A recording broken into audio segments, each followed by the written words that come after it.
Hey, everybody, welcome back to another episode of The Voice in the Hollow. I am your co-host or host, co-host? What am I? Miguel Ortega, and this is my co-host, Tran. Hello, everyone. So thank you guys for joining us again.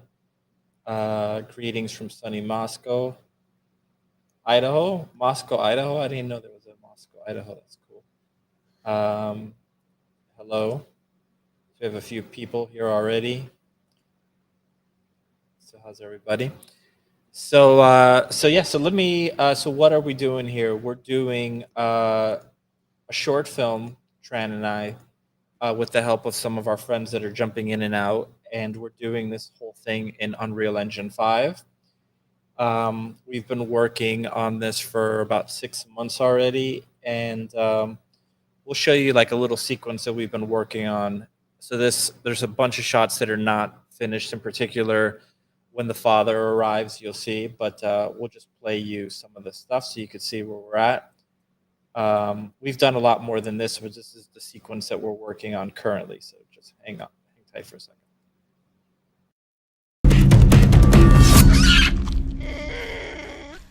Ni mawindo yangu, ulichelewa tena.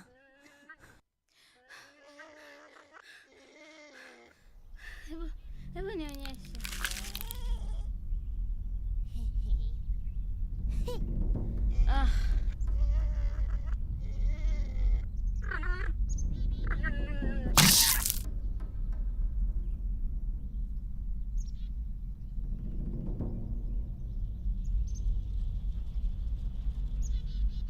Jamani.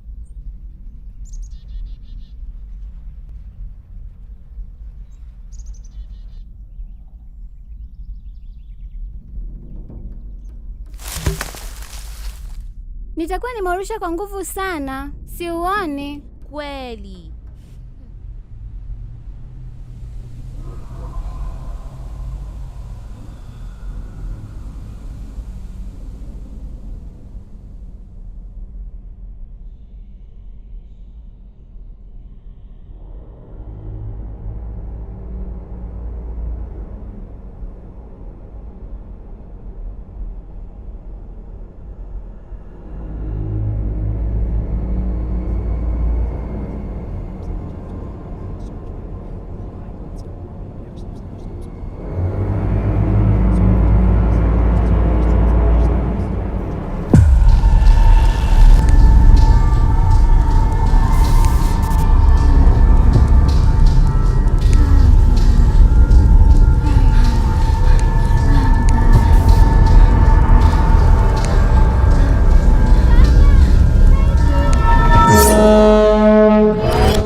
Hivi huyu anataka nini tena?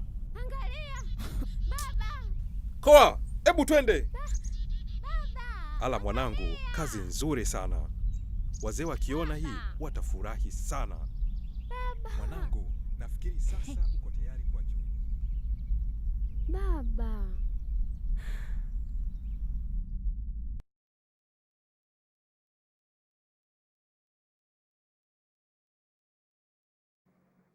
Okay. So that's work in progress, of course. Really rough sound. There's a few. Let me actually share the screen for a second. So if you've been following us, or if you're new, you don't know that this is all of this is a work in progress. So if you look at our old videos, you can see where it's at before. And then some of these shots that Miguel is going through, basically the moment where she runs out and she starts yelling at her dad, those aren't final. They still need shot modeling and cloth sim and stuff like that for the polish. That's Isa, my Tunisian brother. What's up, man? So it's very nice. Yeah. Thank you. So we're still working on a few things here. Like, for example, shot like this, like the the way the mask is being put on still feels odd. Now that is motion captured, but there's something that just feels robotic. So we'll address that. You can see there's no cloth simulation on everything once the father arrives, Yeah, and then when she except for bends, her. she bends her arms, Yeah, the and deformations their are really- shoulders are all they're not there. Yeah. So that all gets sculpted in afterward. You know, we're very indie for those that are new. It's just Miguel and I, so we don't have like a full huge team at all. Yeah. Hold on, let me turn this off because it's okay. So you could see here, for example, there's the cloth sim on the father doesn't exist. She's gonna be. I just use an older shot of her over here, but so I want her to be waving around more. This shot here. Every one of these characters is me doing motion capture. Actually, It's all Miguel. So, this one here, I can't do a curtsy so like we this. have- So this one was Caitlin O'Connell, our friend. yeah, So well, she's the actress doing all the girls, yeah. all the girls, and Miguel basically does the father and all the males. Yeah. So, But if there's ever a shot like, oh my God, we forgot to capture this, and I'll do it. And it's usually the ones that don't move very much, like this, or if it's the men, it's fine. But whenever I've tried to do it and be a woman, it just does it looks like a not. guy. It looks, yeah. Yeah. So like this is like the arms coming up. Even that, I can see myself in it. Like it's more robotic. Whereas if it's anything from Caitlin, Well, like when she's running, she's particularly, yeah, like just look at like the amount of movement. in any one of these. It's like I don't move like that. I move like Frankenstein. Well, she's an actress and she's very fit and athletic. So she's done things like falling. I don't know. I mean, they're not huge stunts, but it is very physical. Yeah. And you do need someone that is actually an actor. So yeah, we were hoping to move on to the running sequence by this week, but this little section here, once the father appears, it turned out to be quite a pain in the ass, primarily because, amongst many other things, the fact that we have all these extras in the background, which I thought were important to really show like the whole not the whole tribe, but like the hunting party arriving. So just processing all that mocap, getting it all ready to go took a moment. I have to put the mask on his hand in this shot, so you can see the mask is not there, and then all of a sudden he puts it on. So I got to get that in there. So we also went back into the beach sequence, and you could see the beginning. She's completely by herself. It's something we wanted. She woke up early because this is the first day of the hunt. And then when the father, well, let me just play it. When the father arrives, he shows up with the hunting party. So they weren't there before. So Baba, Umemwona kwa ameenda wapi?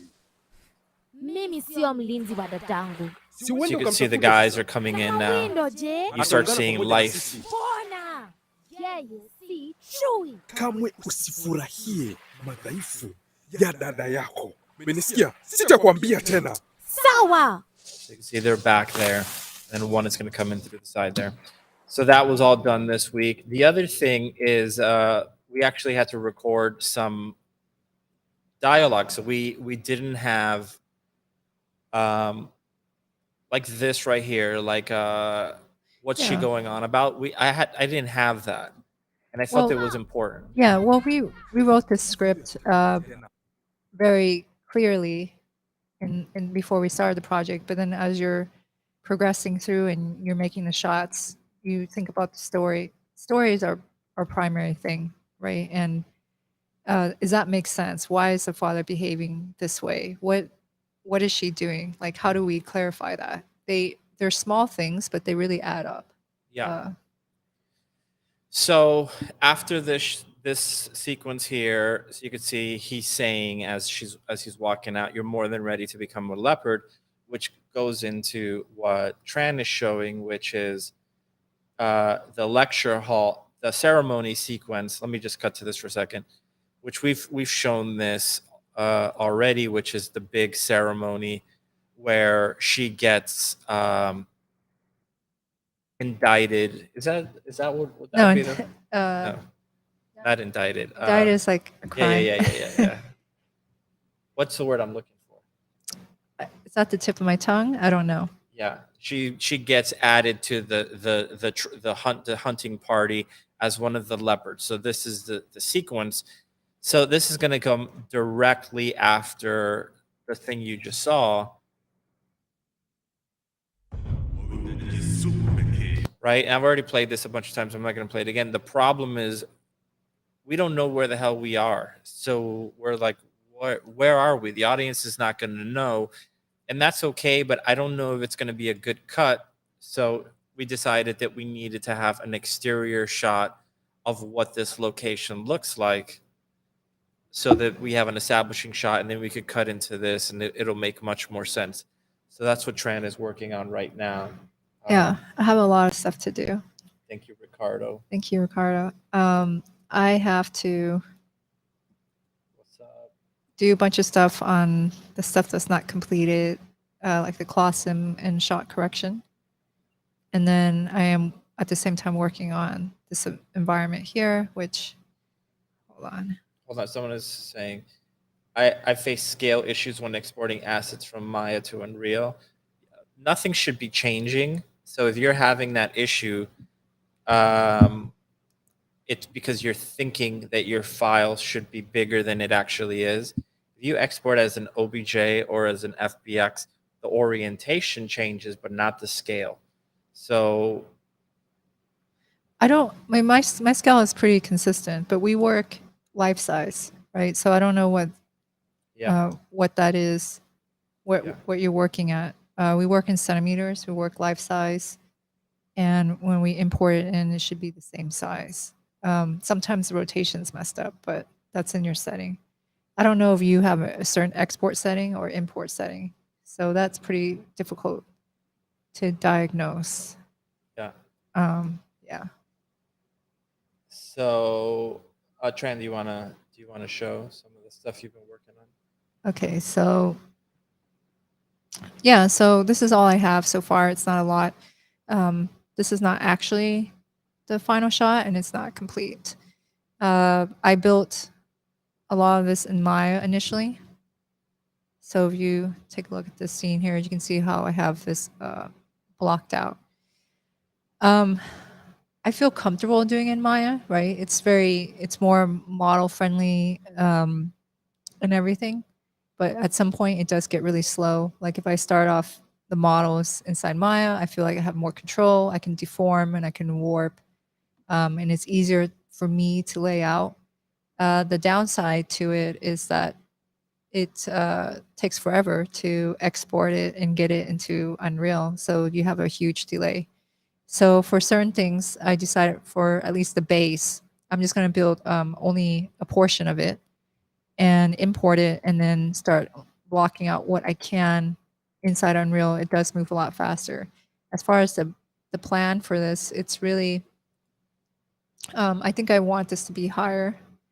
I also, we use one of our old maps. That's why there's all this stuff hanging out.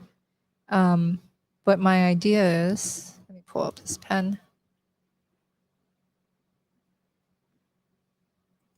Of course, this would be a long aspect ratio and the framing. Hold on. Had popped up. But I do want to bring this higher like this. And I do want to suggest that there's more tents and then further in the back, some more distant, tall type of structures. But I want to give it height. And then the other thing that I'm working on right now is just to give it scale. So I have an idea of the base, and you can see when I'm putting these characters in here, sometimes you forget the scale, right? I think that's actually one of the most common problems when you're building an environment. Like, it has to feel the right size. So when I'm placing them here, it's just to remind me, like, actually, this space is really big. When I blocked it out initially, what I was doing was kind of crappy. That's the best way to put it. So I just kind of had like a platform, but it wasn't very exciting. So, you know, I have a couple of things in mind. I do want it to feel more tiered. I don't want everything on the floor. Design-wise, what I have in mind is maybe to have kind of cylindrical platforms, slightly varying heights, and then to connect them with some kind of stairs or whatever, and then maybe build a path, and then I have a path here just to add complexity. So that's what I'm thinking. And actually, some of the idea for the structure, which looks nothing like this, came from some concepts that Miguel actually spit out for something else. But I thought they looked kind of cool, and they just kind of inspired me. So if you see, these are concepts from Midjourney, AI stuff, and it was something completely different. But it just gave me kind of ideas for what I want to do in terms of height. The aesthetic is not anything like that. But I want to feel, you know, when I look into these tent, this is just a bunch of blob and crap, but it feels really complex. So what I'm looking to eventually get is some kind of level of complexity inside here that really tells a sense of scale. Other things I'm working on are like cloth pieces. These are actually poles, right? Probably going to put some kind of symbol here, but I just want to make sure that it feels really large, and it doesn't really feel that large right now. So that's what I have going on here. I never really have a clear plan for it, but yeah, let's see. Question. How important is it to block out Unreal before building assets? I think it really depends, right? Like how much control you want. With Maya, I'm more comfortable. I also think navigating in Maya is easier. Navigation's a little difficult in here. I think that if you want to actually deform and change whatever you're blocking out in Maya, it's easier, right? And then, but then the delay time again is just importing it into Unreal. It takes a long time. It takes me like a couple hours to get it in here. If you can do whatever you need to do inside of Unreal, it'll probably be faster. But there's certain things that I don't want to block out. For example, you know, you can, these are all based on Megascan assets, right? And they're all warped and modified. But like, say, for example, I know I probably want to build some kind of fencing, right? And it might be made out of a bunch of sticks or something like that. I know it's pretty ugly, but let's just say this weird blue thing is some kind of fence. I don't really want to block that out inside of Unreal because I end up with so many individual pieces.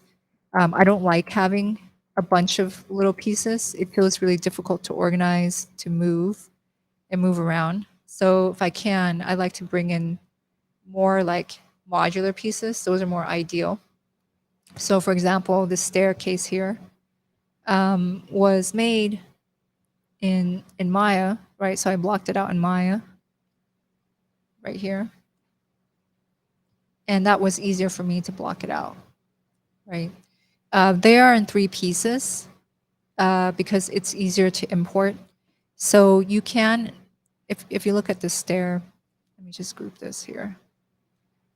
These guys are 3 pieces only. Now, the reason why they're 3 pieces is I'm grouping them according to the materials that they share. So since they are based on Megascan pieces, there's an asset that are just a bunch of branches, and they all share the same textures. So for example, if I load up the material, this is their texture set, right? So it makes sense that I bring it together. Same thing with here. These were all planks of wood, and they all have their own texture set. Now, I could combine them all into one piece. That's not actually technically difficult. There's just a lot of errors that happen with nanite. So that's why I'm avoiding it. So I find myself doing something similar, block out and work on composition in Maya, then import. Yeah, I think the modular mentality is very much more of a game workflow. It makes total sense in Unreal though.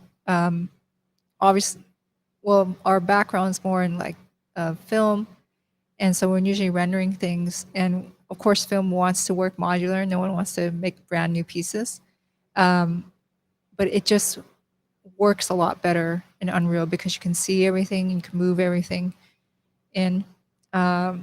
How you ever want to work, I think you just have to experiment with it and then find your workflow. Now, what I was saying here is that, let me come back here. And some of this is kind of technical, but you know, there's always technicalities to all this stuff. Like one of you guys having problems importing your scale, for example. So technically, I could actually import this as one entire mesh, and it could be combined. The problem is that it has errors. I get these errors, and then the UVs blow away. So, if you want to try to do it, you can.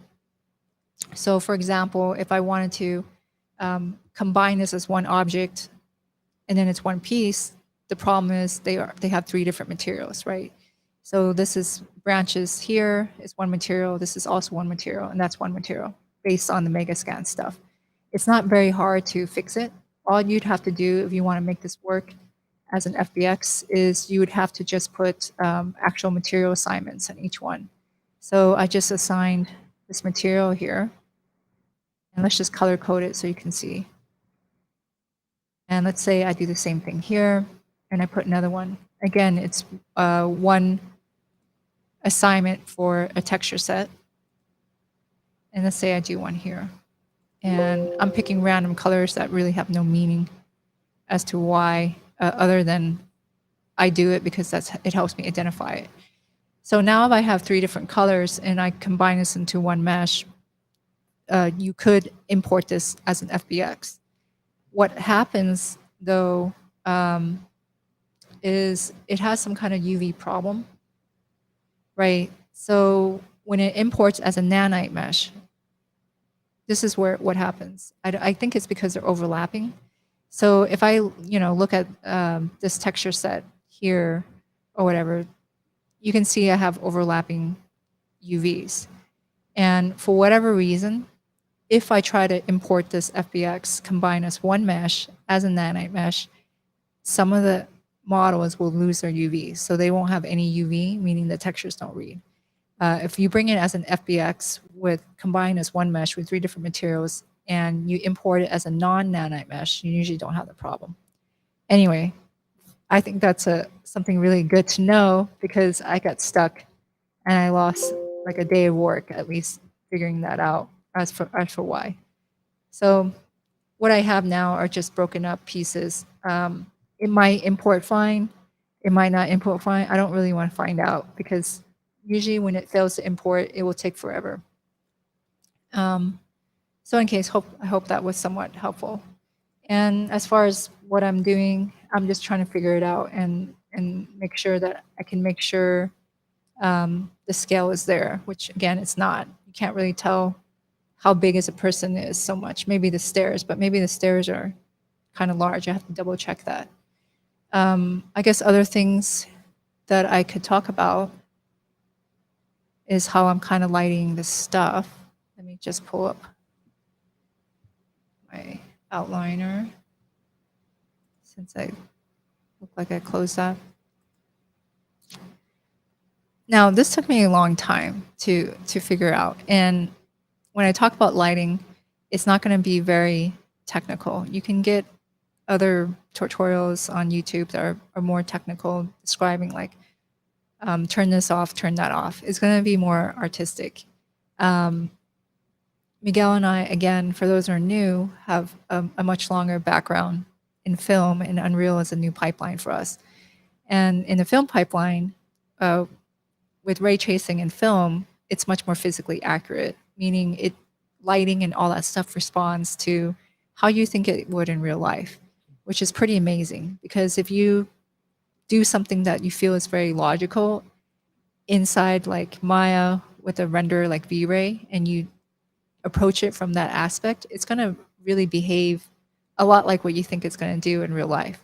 Whereas in Unreal, it doesn't do that at all. It can look really fantastic, but the logic is not there, at least for me. So, for example, let's just jump over here. And I'll have, if you look at my outliner, my lighting, I have a directional light that acts like the sun. I have a fog, and I have an HDR, and I actually have 2 post-process. The reason why I have 2 is I'm just figuring out which one I like more. And you can see what this looks like without my post-process. So I'm actually probably gonna destroy my scene. so I definitely don't want to save this. So let's just say it took me actually a while to light, so I'm kind of hesitant. Let's just say here, let's turn off everything, and I just have like these extra low lights here. This giant card thing is just a cheat that I have. Let's see if I can select it. Okay, let's turn that off. Quick tip that took me a while to figure out. Translucent materials, you can actually turn on and off how you select them. So you can see here, this is just a giant card, this giant pink thing. If you press T will deactivate the selection. So I can't select it. Hit T again, you can select it. It's pretty annoying if you're selecting cards when you don't mean to. So let's just say this is my lighting here, and I will ignore all this here because this light that's filling this bright spot is just for me to see so that I can lay it out. I'll relight it properly later. And let me just delete this here, and I'll make sure I don't save. Let me turn off auto save because that's pretty scary. So, okay, so it's disabled. So I basically delete all my lights, my skylights. I just have these little practical ones and these flames. So the way I approach it, and again, I'm talking much more artistic. I think I don't know everything technically. And I think it's important to know things technically, but at the same time, let me undo this actually. The reason why I'm doing it is I just want to make sure that I know my, sorry, Unreal. Give me 1 second. Just trying to dock this window. There we are. Okay. Anyway, let me come back here. The reason why I undid it, I just want to find this exact HDR. So I'm not digging around some other HDR. And let me just delete it again. And again, I kind of wish I had something like this. Someone explaining it somewhat like this to me. So let's say I put in an HDR light backdrop like this. Okay.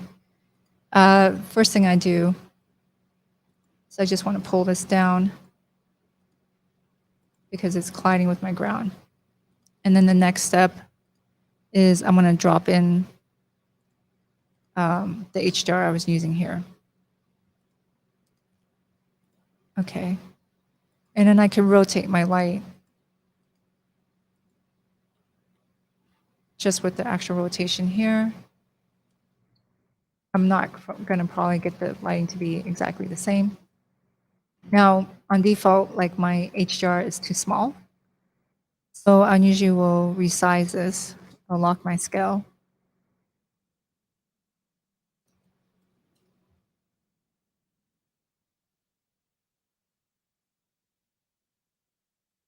Scale this up. Actually, sorry, my scale should be 1. My size is down here. I don't know what I'm thinking. So I'm going to rescale it in the size. And I probably had it like at 2000, possibly. Okay. So now I have this set up here. And the first thing I usually try to figure out is where the sun is. So I can see the sun is over there. It's not giving me negative rotation. So I'll just reverse, go in the opposite direction. Okay, so I sort of have my sun where I had my light before. Next thing I would do, I would just drop in a directional light.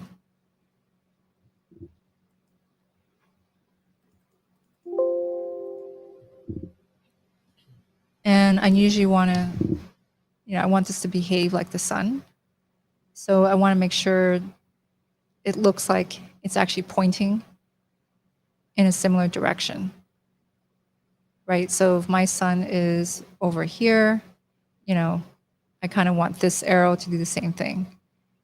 And usually I would spend, kind of proper amount of time figuring that out. Let's just say this is kind of it. Now, once I have this, normally when I look at it, it just looks pretty ugly. Like it doesn't feel convincing. Let's put, okay, I'll just put the height fog, exponential height fog in here. And I'll increase my fog.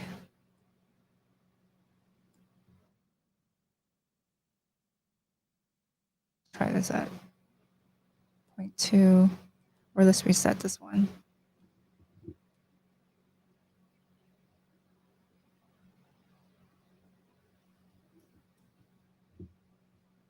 Okay, let's bring this up.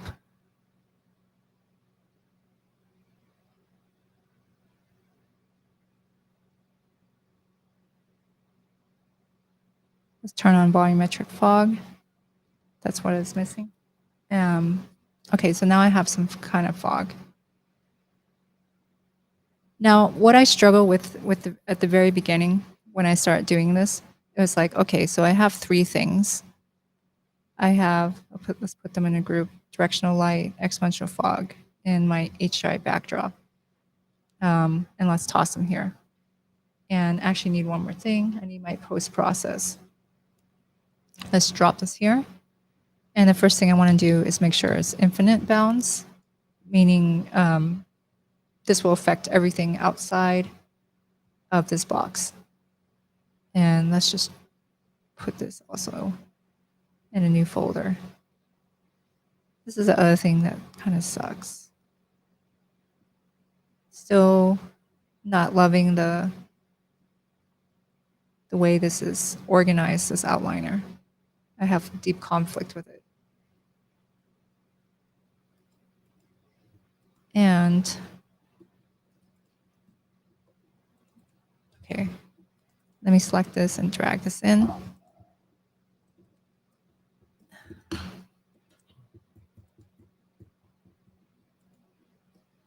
Okay, so now I dropped in here. So I don't have that many ingredients, but right now, even if I'm using the same light and fog and HDRI backdrop, it looks really nasty. And then the question I always had, like, why does my stuff looks so freaking terrible? So what I kind of realized, initially what I was doing is this. So let's just say I go back to my fog. Let's just reset this. So everything is pretty much default. Like I have default lighting intensity and default HDRI intensity. And now I went back to kind of my default fog. And it really just doesn't look very good. What I realized right away is I didn't really understand the importance of the post-process. I know that everyone uses it. I'm not sure why, because it's a very new thing, right? If you work in a film pipeline, you don't have this thing. It's very much like an Unreal part that is very new. So initially, the way I would approach it is like, why can't I get, my lighting to look better here, right? Why do I need to depend on this so much? So what I would start doing, for example, is like, okay, so let's just this is darker. Let's turn down my environment. And this is also too bright because I want it to be more later in the day.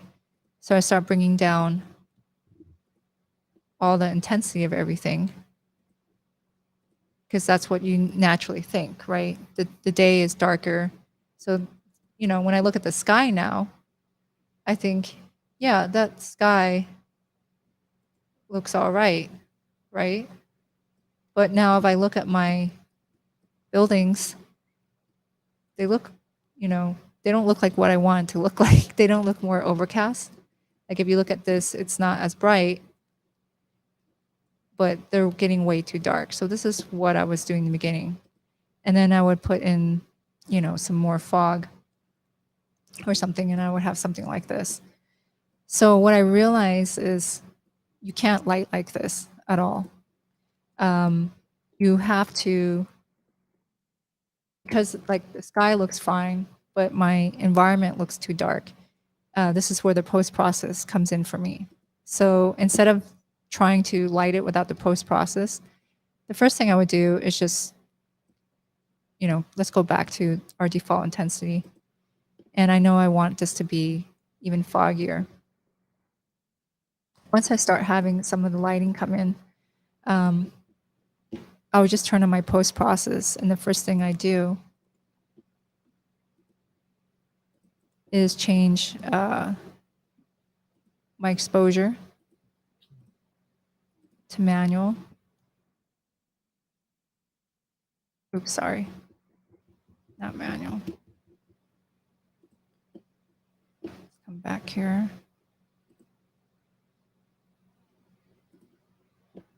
Basic like this. Turn this on, and then now I have my exposure here.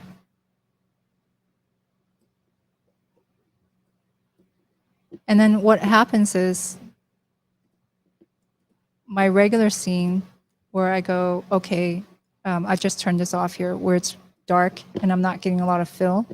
My fog is bringing up some of the values, but I might decide, you know what, I just need more indirect lighting. So if I go to my HDRI backdrop, I will go to my skylight and I can start increasing my indirect lighting, right? It takes a moment to update too. So, you know, if I start at 1, or if I change the value, it'll be a little bit darker.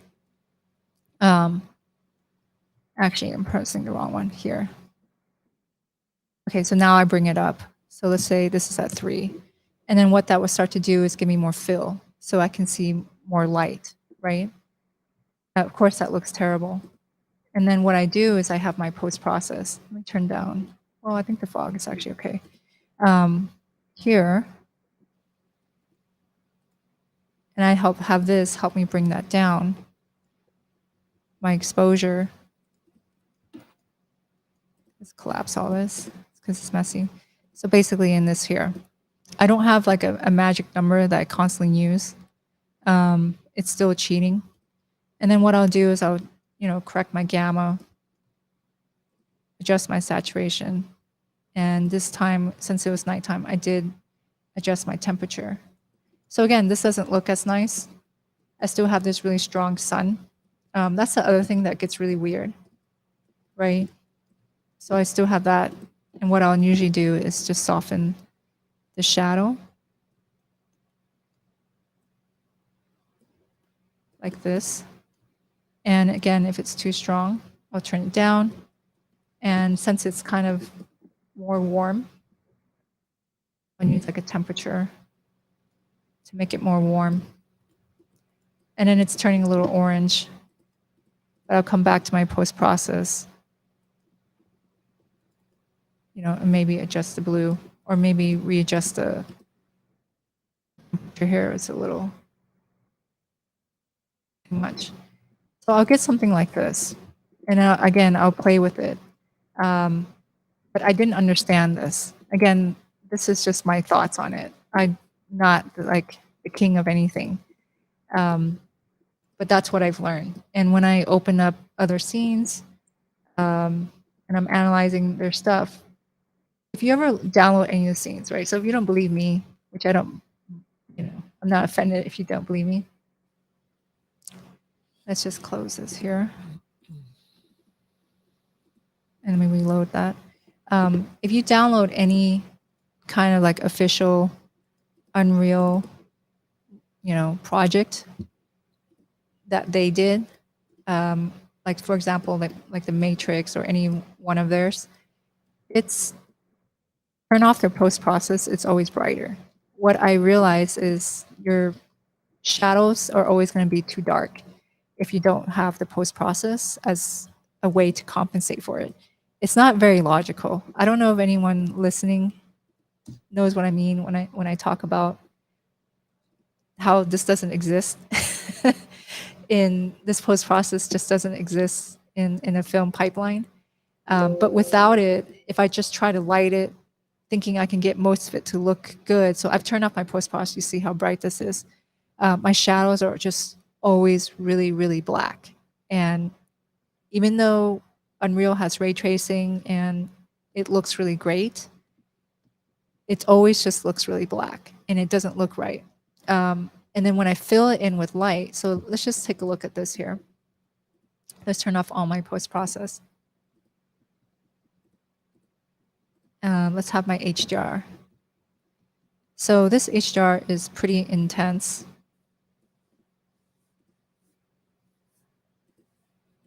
And I have my directional light. Now you can see when I have this on, it's actually pointing a similar direction.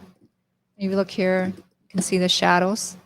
A lot of time when I turn on my light, if I have this type of light setup, I'm always looking at how intense my shadows are. Let's see, quick question. I don't understand that question fully. I'm assuming you meant, can you? Because not your, but Maya can export to Unreal. Is a question, can you export from Maya to Unreal? Or are you telling us that Maya can export to Unreal? But Maya can export to Unreal now. Sorry if I'm saying, maybe Yeah, it's I think that's what it means. Can you export from Maya to Unreal? Yes, you can. Yeah, you can export objects, but you can't export your lighting or whatever. It's two completely different systems. Anyway, let's jump back here. So if you can see my directional light, it doesn't feel so different. And that's kind of what I'm looking for because I don't really want that harsh shadow.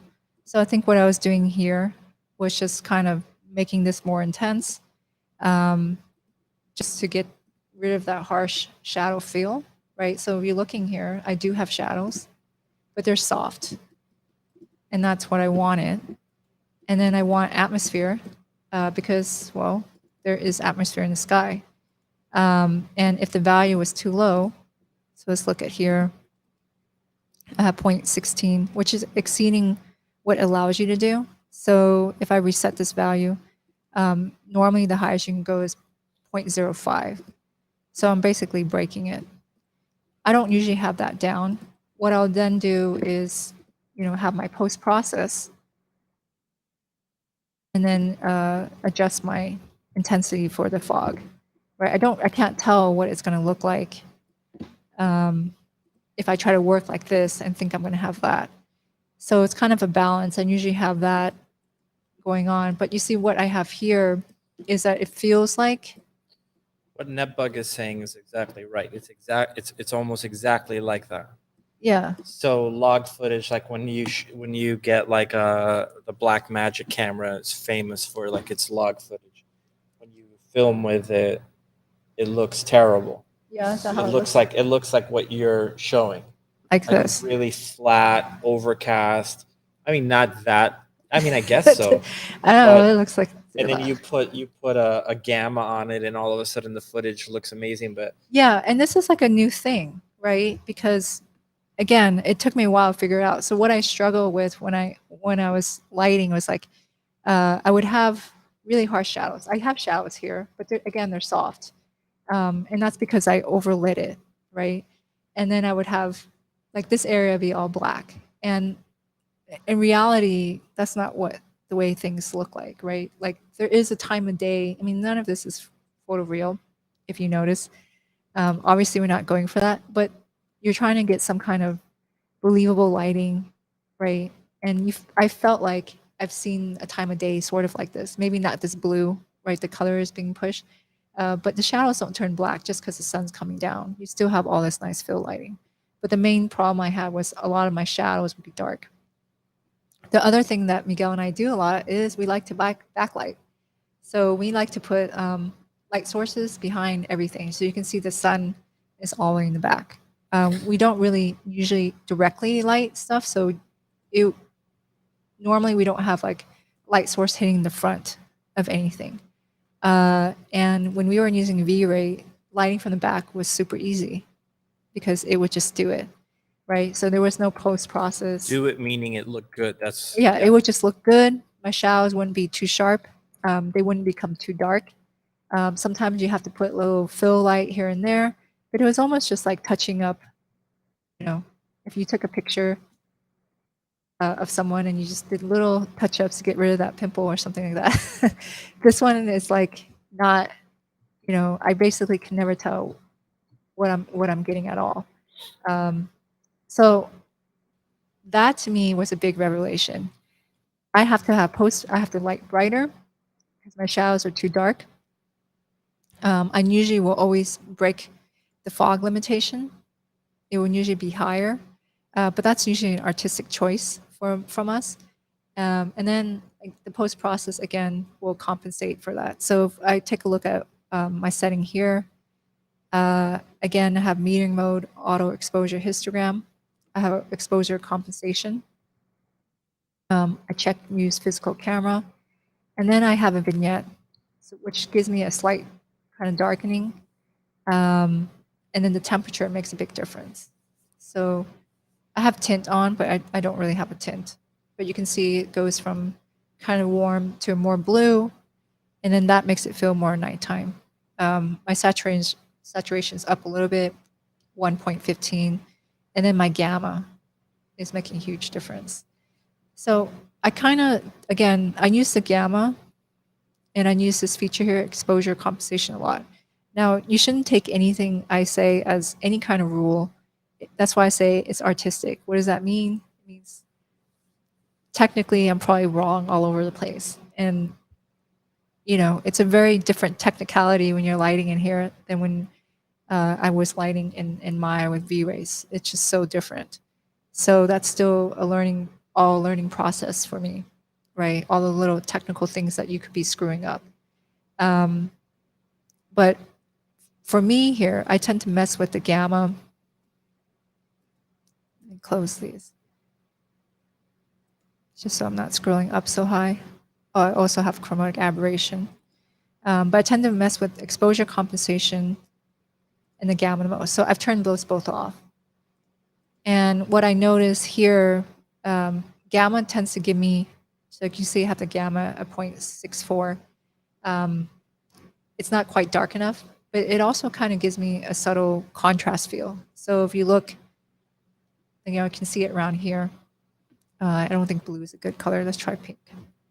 If you look around this area and I turn off the gamma on and off, you can see it is darkening it, but it's also slightly contrast.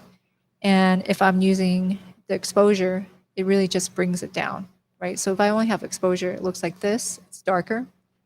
And the gamma also will bring it down and give me a little bit of punch. So I kind of balance between the gamma and that's how I get this look.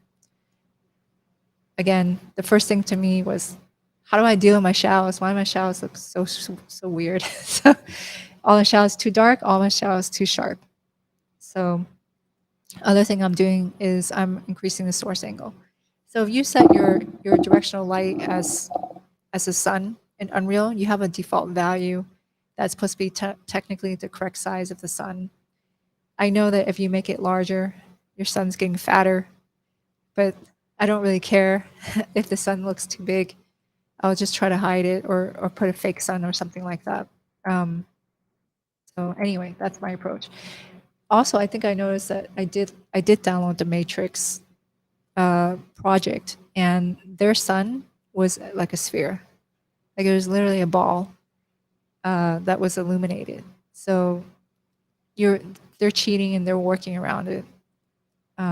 And that was a big thing. There's no actual physical accuracy. You have to know what you want it to look like and try to make it look like that.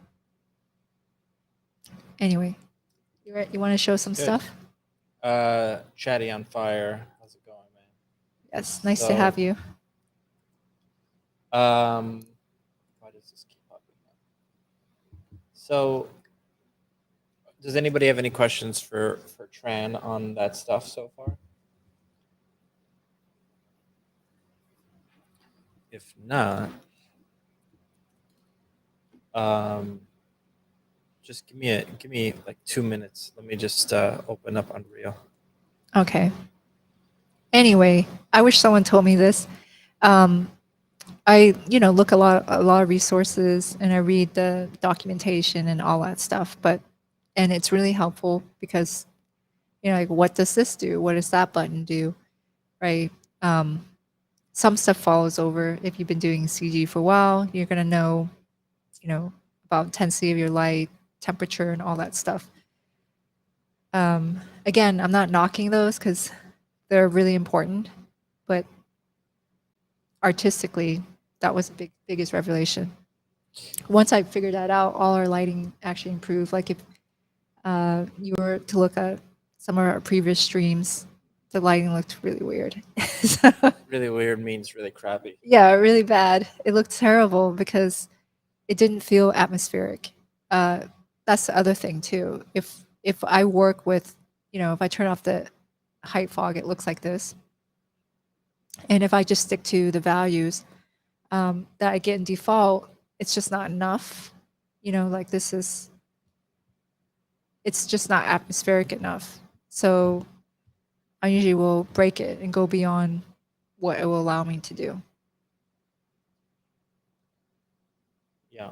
I think that's been one of the hardest things for us is showing our progress during the stream Yeah, because because we have friends ask us like, "Do you like doing that?" I'm like, "Well, no, because no one wants to show your dirty laundry or or like the bad side." oh yeah, we Other know the stuff. stuff in the beginning looks freaking atrocious. So, okay, so just give me a second. Let me open this up. You want to share your screen? Yeah. So I'm just gonna open up one of the maps. So what I'll do now is I'm just going to start bringing in some of the alembics. So last week we were looking at some of the running stuff, really like super early stages of it, getting it in there. So the run is the stuff that happens before all of this. So basically, when they kill this little guy here, the chase that leads up to it, you can see they're running and they're out of breath and whatever. So. I have a suspicion we're going to redo this shot, by the way. Yeah. So the chase sequence. So we don't have any of it. We did all the mocap for it already, but we don't have any shots yet. So I'm going to just start bringing in. So what I did is I just started going in through Maya and grabbing like the raw mocap footage. So there's nothing here cleaned up. It's just completely raw. And I'm basically figuring out like, okay, here you could see she's not even doing anything yet. She's taking off right around here. So frame 170. Okay. Cool. So that's her like running and then slowing down and then looking back at her sister. Okay. So something like this. I'm just going to turn off the reference because it's referenced the mocap at this point. And what I'm doing now is so you can see 170 to 165. So it's like pretty short sequences. It's just 100 frames of running. However, that's 4 seconds, right? And you're never going to have 4 seconds straight, rarely. So this will probably be cut up into a bunch of smaller shots, or maybe we'll just use a tiny little section here. but I don't know what part of it I'm going to use. So what I'm going to do here is I'm just kind of hiding everything, just selecting the geometry. And I'm just going to cache, Alembic cache, export selection to Alembic. And I'm making new scenes for all of these. So let me just do chase, a la, back, let me just,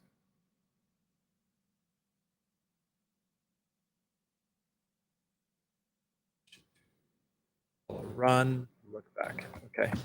And then I'm gonna just save this as an Alembic file. So I'll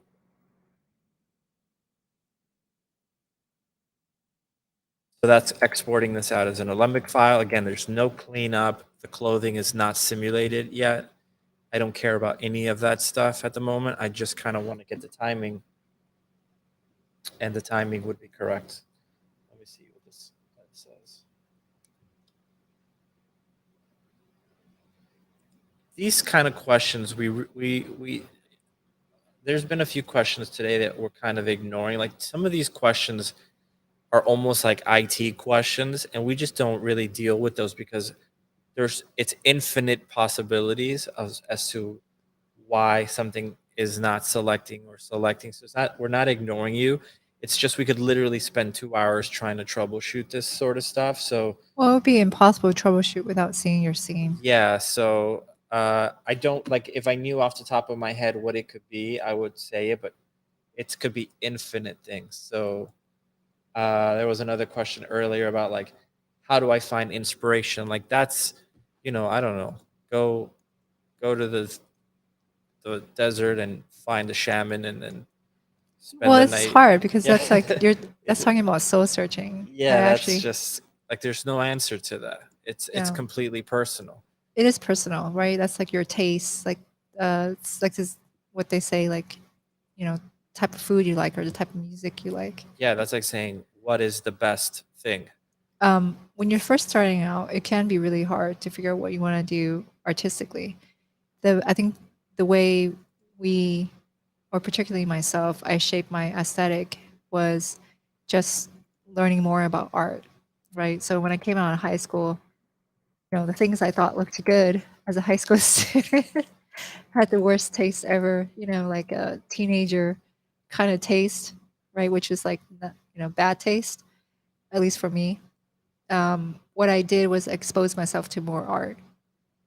So I learned about painting. I took art history courses, um, and I did oil painting, and all that stuff adds to your sensibility and understanding art, right? It's kind of long way to go, but you can improve your aesthetic or find your aesthetic by exposing yourself to more types of art, right? And you have to be comfortable looking at different things. I think art history actually helped me because it made me look at all kinds of art I would never look at and decide, I'm not into that. That's cool, and it's great. But and then eventually, over time, as you're developing your own work, you just find yourself with that. So open up yourself to new art and keep working on your own art at the same time. And eventually you find what you like. But no one starts out knowing anything. Just watch our stream. Yeah. Watch our stream from the first week.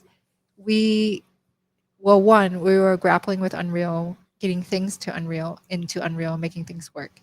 So for those of you guys who have problems, even though we can't give you the answer, I'm super sympathetic because that's what happens for us when we're trying to do this stuff. Yeah. Is we like it's like one button or one check button and then everything works. But what is that magic check button? Is trying to figure that stuff out. Yeah. That's right. Yeah. So okay, so what am I doing here? So Sorry, real quick. Thank you for this comment. Go ahead. Sorry. I don't understand a lot about Unreal, but I'm loving the lighting explanations. Oh yeah. Thank you so much. That's awesome. So I'm going in here and I'm just going to import the Alembic file. So this one is chase, run, look back. Okay. maybe I'm not going to use that one. I'm going to do chase, run, small jump. I'm going to do that one. Okay, so then we have this guy pop up. So import type skeletal, merge meshes, base calculation type, no compression. This guy, I've talked about him a bunch, but skip empty frames at start of sequence. This thing is so freaking important. Why? Because again, I've mentioned this before, but you can see here I'm basically starting at frame 170, right? And it's going up to frame 265, almost 270, so 100 frames. Well, if I don't press that button, it's going to give me 170 frames from frame 0 to 169 of basically frame 170 frozen. So all this geometry duplicated again and again and again and again 169 times that I'm not going to need. They have no animation in it. So most likely if you start your sequence at like frame 800, for example, which I have some shots to do, you'll have 800 frames, 800 models of the eyes, 800 models of the other eye, 800 models of the tongue, 800 models of everything. And for no reason whatsoever, the file size becomes huge. It usually crashes it out. This thing, there was a point where we thought, oh my God, we're never going to get this project done. This was the button that made us think, okay, we could actually get this done, because it was taking 20 minutes to import something. It was outrageous. So this thing, I almost feel like it should be on by default. So find materials and rotation 90 degrees. So that's correct. And we'll just import this. It's going to take a second.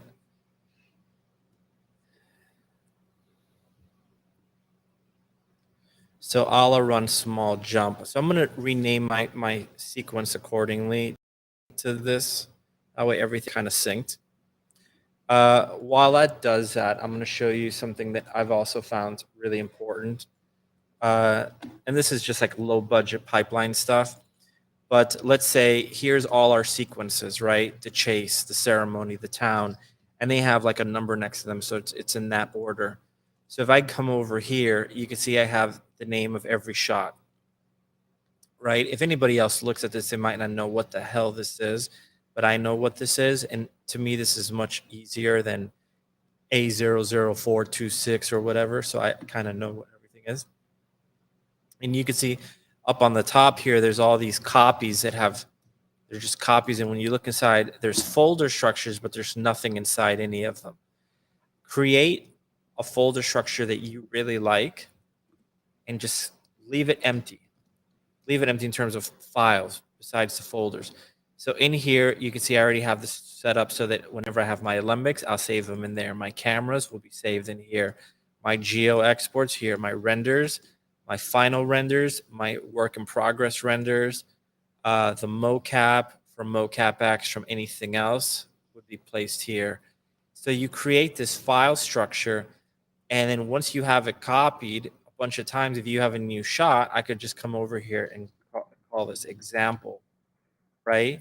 And now just start saving everything in there, and the file structure is already set. You don't have to go in and create all of these things, or sometimes you'll get lazy and you won't do it with that kind of care, and then before you know it, you have a big mess. So this thing has saved me a bunch of time. So all right, so that's inside now. So you can see we have these three guys here.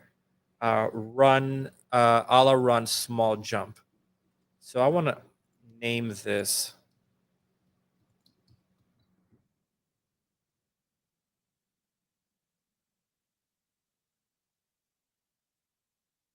I misspelled small, but that's okay. I'll fix that later.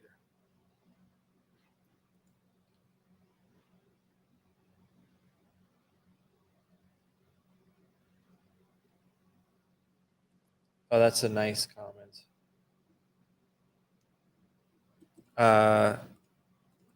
Thank you, guys. So, okay, so we have this here. Yes, so let's just thank you. pop that guy in there. So let's take a look at our world here. Oh. So we end up over here. This is where the sequence kind of ends. So I want to make sure that the running happens over here. A lot of this environment is not ready to go artistically, back here in particular. So what I'm going to do is I'm just going to worry about the performance in the camera. And, well, the performance is done. It's in the mocap, but I mean, just the timing of the shot. And then we'll have to set dress it accordingly. Okay, so here's the alembic. It's in there, and kind of orientate it.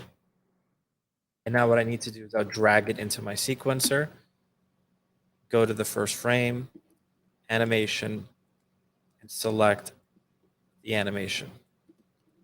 You can see right away she's going to start running. And you'll have this frame. All right, make sure we set this to 24 frames per second.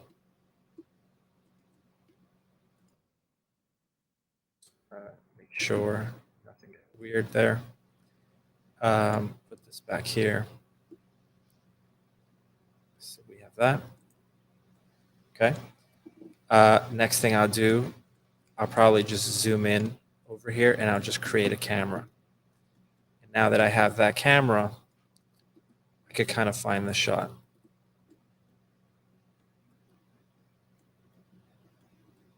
Okay, so I'll go over here, set this to lit.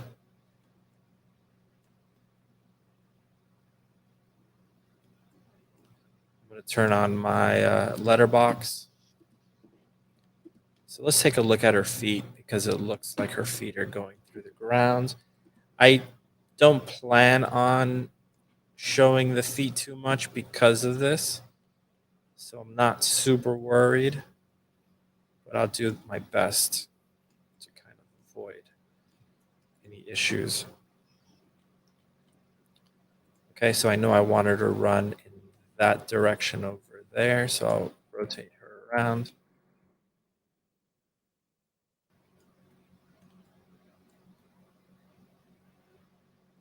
Okay, these shadow casters here, we're using them in a bunch of shots, but I don't want them in this shot in particular, so I'm going to drag them in here, actor hidden in game, and I'll just hide them for now. Yeah. They basically are like faking the idea there's clouds in the sky, you know, because clouds do cast shadows. Yeah. So you have dark areas in your landscape. Right. So I'm going to just kind of, okay, so my first go-to is I'll set my aperture to 1. I do want the overdo the depth of field on this because of the stylization of it. My first thing is to always go for 50 millimeter and up if I can. I just love, my favorite lens is an 80 millimeter, but I'm going to start with 50 so that we can see some of the environment. So something like that. And I know, so I'm going to go to my first frame. And usually what I'll do is I'll just find the first frame. So something like that. Kind of want to angle her a little bit. What I'll probably do for now is I'm just going to increase the f-stop just so I don't have to play around with the depth of field settings. And at this point, I'm going to lower my camera speed so I could be a little bit more accurate with this, more precise. So I'll add a keyframe in my sequencer, and then I'm going to go to my last frame and just figure out. Now I could increase this. That's a whole other thing, getting used to the camera speed. Yeah, I know there's a hotkey to jump around it, but yeah, but it's still the fact that you have to adjust it. It's a pain in the ass, yeah, for sure. I wish, to me, I'm not a huge fan of Maya, but my God, this Maya camera kick ass. It's just so easy to use. Yeah, that's what Maya's really good at navigating. So we use other software, and I don't think it's because we're used to Maya. I think it's just very good at it. So So I'm going to go to the midpoint here.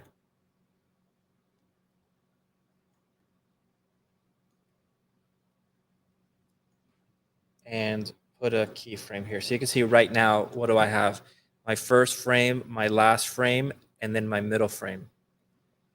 Not perfectly in the middle. That's okay. And now I'm going to go in the middle of that. Something like that. Kind of find my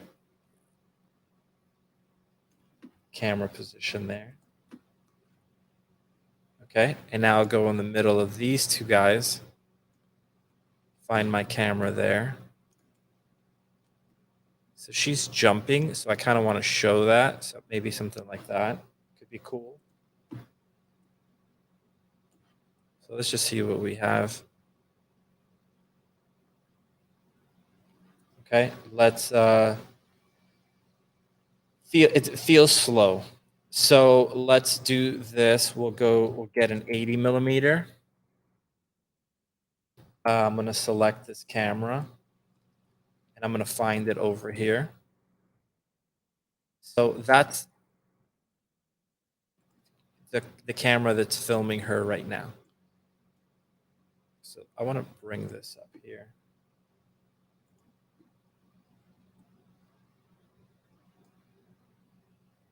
Like so. And then what I'm probably going to do, so since I set this to be 80, I'm going to find any crap for now. This tree.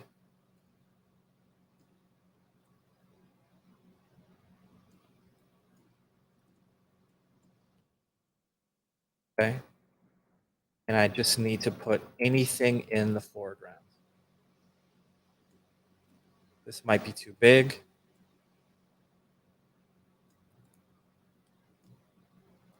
I could cheat it. Just raise it up. Let's just take a look here. So maybe that's not the best spot for it. Maybe here. Okay, let's set this back to 1 f-stop. Let's adjust our camera depth.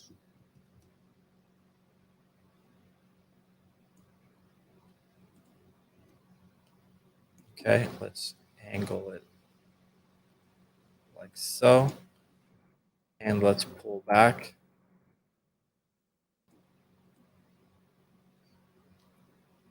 So probably going to try to maintain that level of depth or distance. Okay. Let's go to our next keyframe here. Select our camera.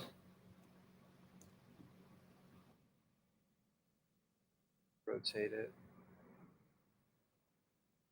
I want to keep her on this side of the screen. Remember, it doesn't mean that we're going to use this entire sequence from this one camera angle. I also need to start keying the actual manual distance, focal distance. So let's cut over here. So that looks fine right there.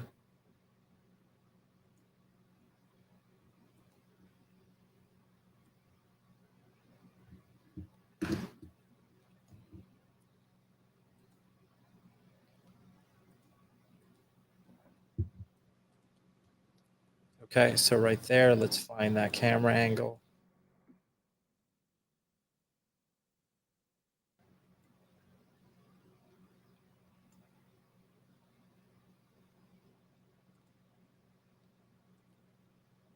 And control our focal distance.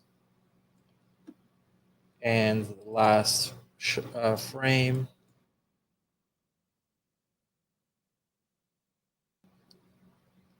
Manual focus distance.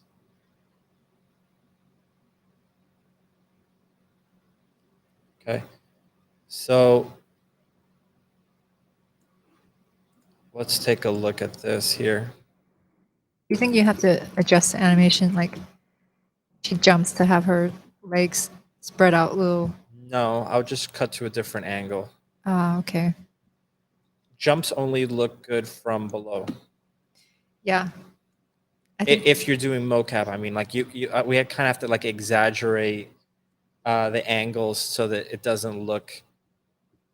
You jump much goofier than you think you jump. So you might, when you jump and you picture in your head that you look like, you know, the Punisher, you probably look like borderline grandma, right? Unless you're like an Olympian or whatever. yeah, unless you're like, yeah, you're right. Olympians, they're the really perfect way to describe it. They look awesome. Yeah. But even then, like in a movie, it's always completely exaggerated. Like even if you don't have a superhero character, your main actor is doing something like that you wouldn't even see in an Olympic athlete. Yeah. So I feel like the camera's falling a little too far behind, so I'm going to adjust this and keep it a little bit more parallel to her.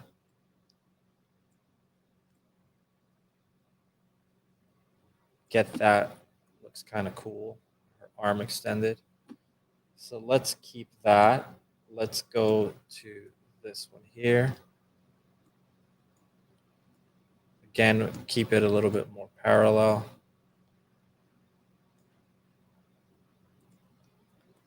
Next frame.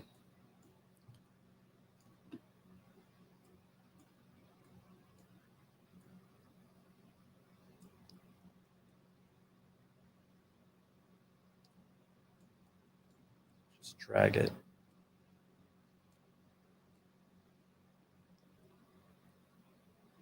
Something like that. And we'll save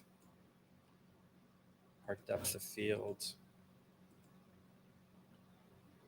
So this is a tricky one because it's one of our keyframes and we're kind of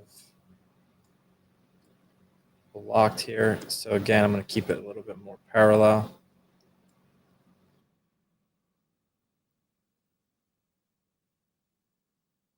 So for now, I'm trying to keep as few keyframes as possible.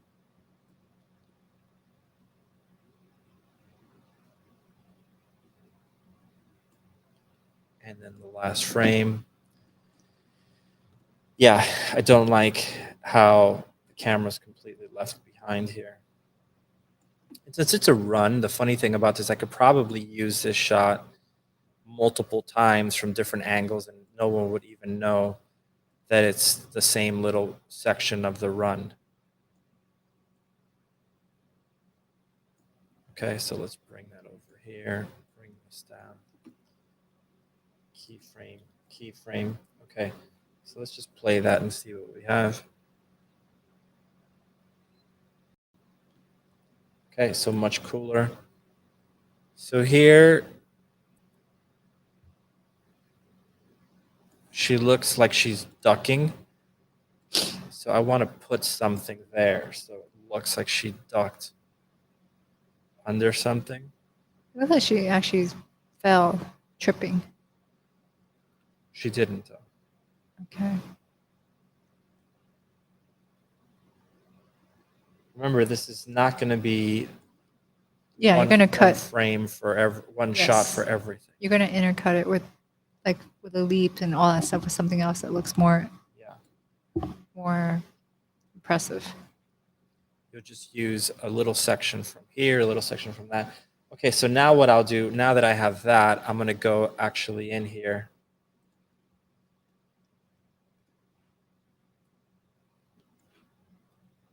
And add in between these keyframes. Right, so I come over here. And now all I'm doing is I'm just shifting it up or down. Go in between that.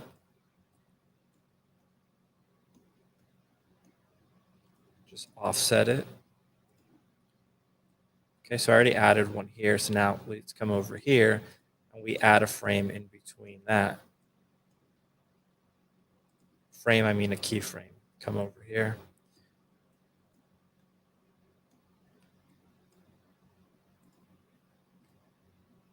Come over here.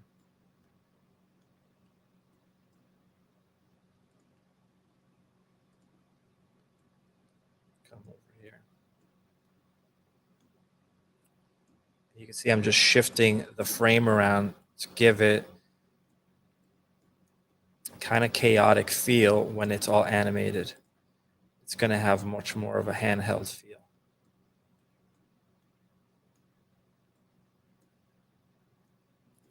So by us first going to the most important parts and making sure that those areas are controlled, meaning we know exactly where the frames are going to start and end. Then when we go in here and add this chaos, it looks like controlled chaos. Okay, and now we're going to keep going and adding in between those. So let's take a look. Yeah, it looks much better already. Okay, so now let's go in between that. Offset that. And again, we're trying to keep her in the shot, but at the same time allow flaws. Okay, come over here.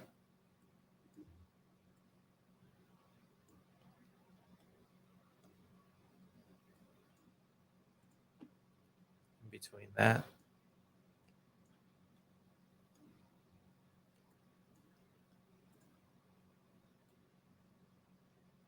In between that.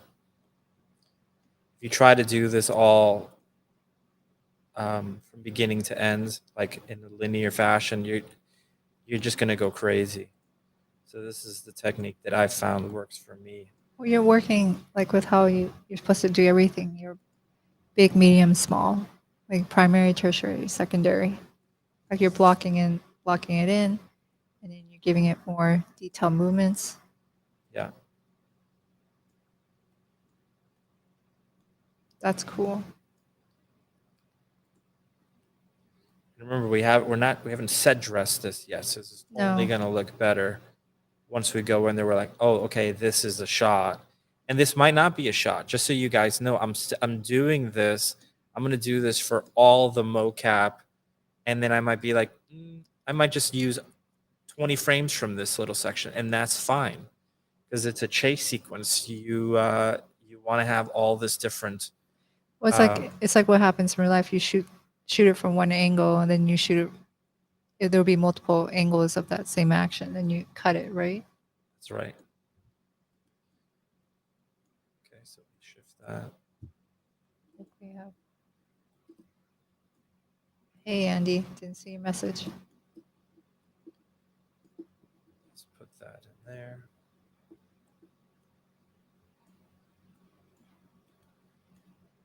Let's put that in there. And then at the very end, she's kind of out of gas there. Focus is kind of falling apart here at the end, so let's fix that. Okay. So let's play this and see what it looks like.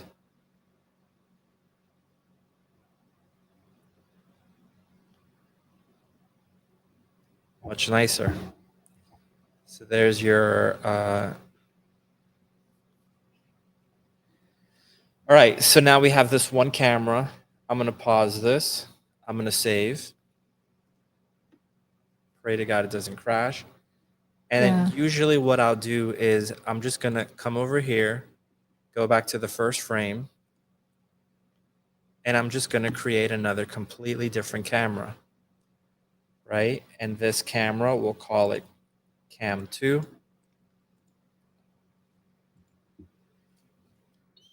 Cam B. Okay. And let's just find a different angle. So can't get worried about affirmations or the clothing or any of that stuff at this moment. Right now, it's just what looks cool. So one of the things that I kind of want is, so I want to try to keep like a low angle like this. And let's maybe go with,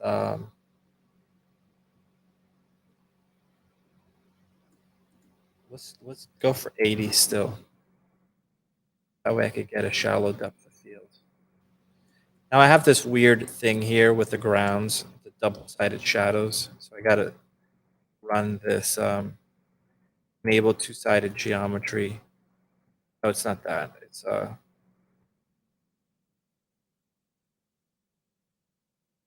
that is it.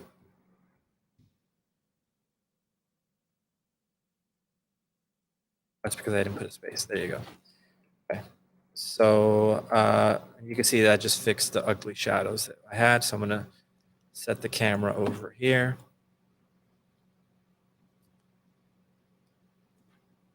Add a keyframe. First frame. Let's go to our last frame.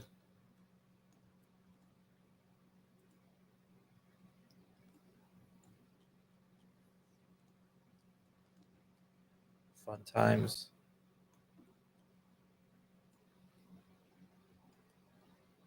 Let's set this like this.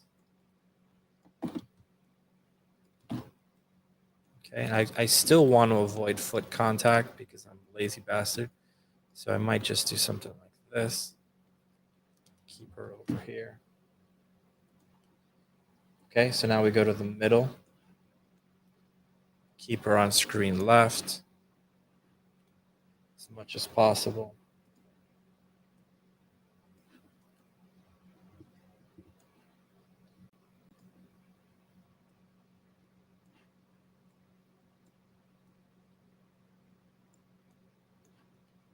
And let's just play this and see what it looks like.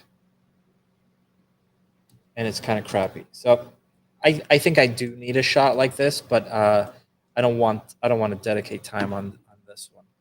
So let's do more over the shoulder.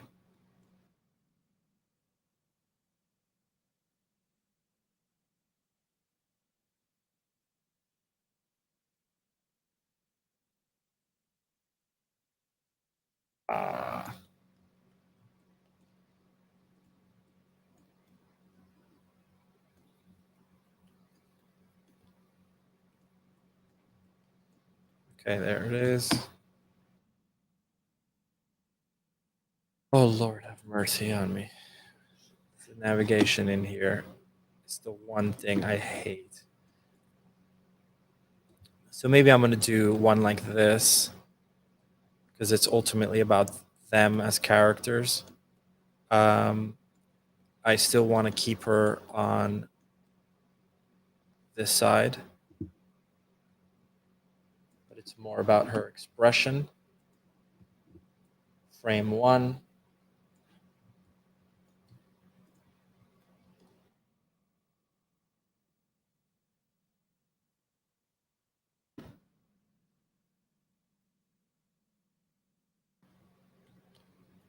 Let's find her. There it is. So the thing that sucks is when you're using alembics, the pivot stays in the origin. So if you ask like, why don't you just snap to press F and frame her? It's because it's still trying to. It'll just go to the origin, which is the freaking worst. Okay. So there's our last frame. Let's come over here.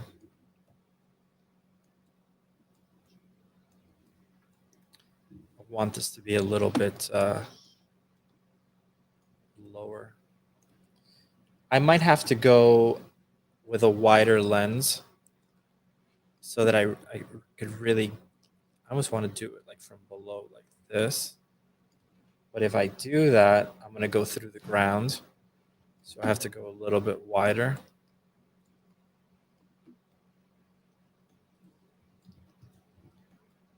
And we could do this looking at the sky, which could look pretty cool. So we got that. Let's go back to our last frame. So let's do this more from below.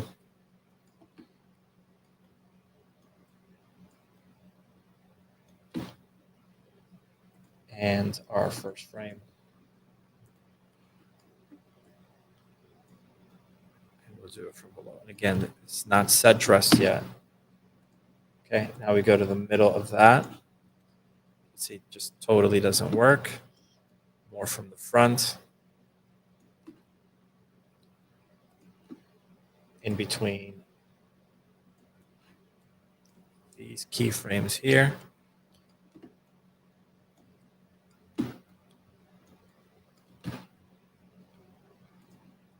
Okay, so let's just take a look at that so you can see.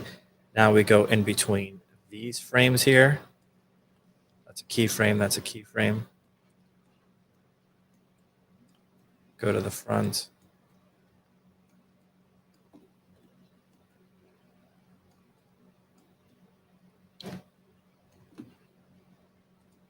Okay.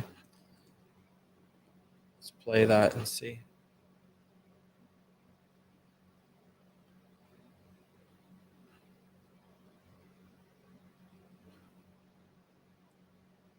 Okay, cool. So let's go in between that.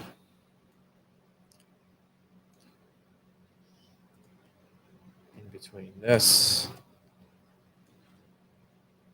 Let's set our f-stop to f1. Let's start getting her focus.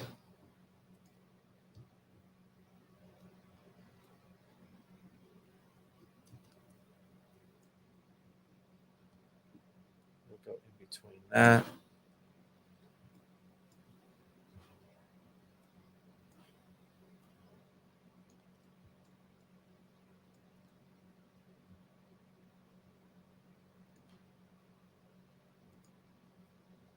Let's get our frame, our focus.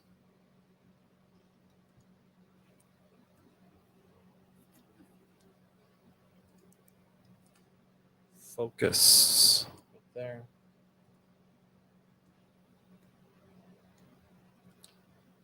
Up.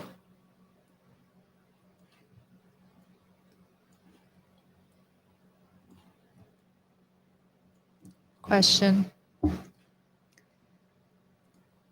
The whole project, how long it took so far and expected time to complete? Plus how many hours per week we're working on this project? 6 months so far. We've been working on it. We work on it every day, at least 10 or 12 hours a day.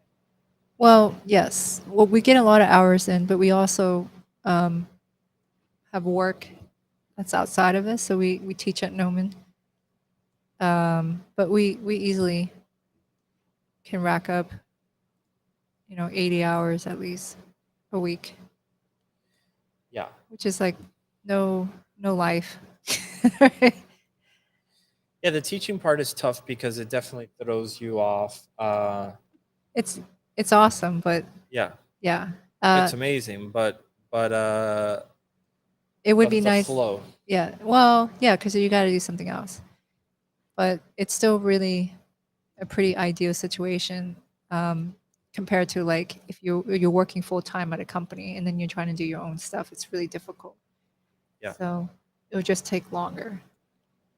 That's right. And I think we'll be done. We're nearing towards the end.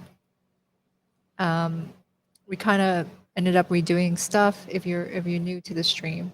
So all the stuff that you saw Miguel play in Premiere was all redone because we did it the first time, it looked ugly. Yeah. Okay, so she boom lands here. So since she's landing around there, let's find the landing. Boom, right there. Let's bring the camera down with her. Delete those frames.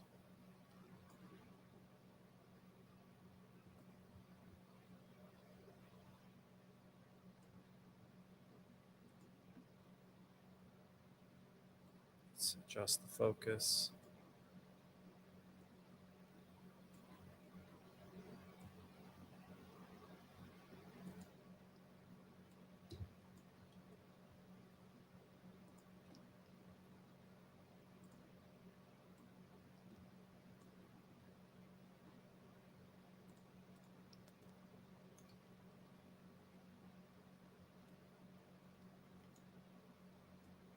Okay, so you can see it's the same workflow. We're just going into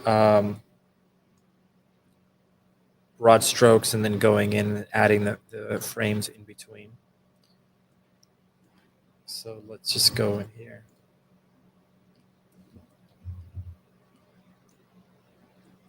I want to make sure that it's not just positions, but it's or translations, I should say, but also rotations that I'm adjusting. So doing that.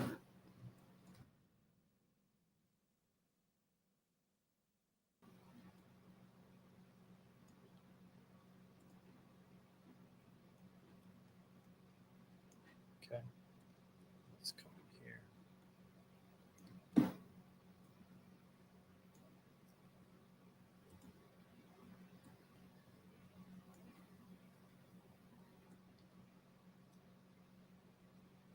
going to overcompensate there and rotate it maybe a little bit more than I probably would have liked intentionally. So it looks like the cameraman kind of just lost it for a second.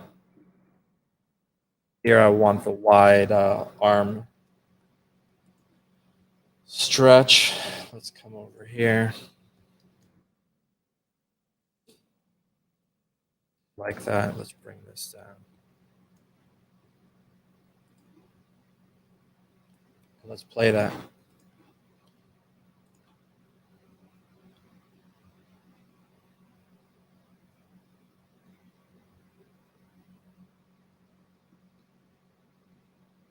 So that's camera B, camera 1. See, they're very similar, but by cutting between the two of them, we have much more action.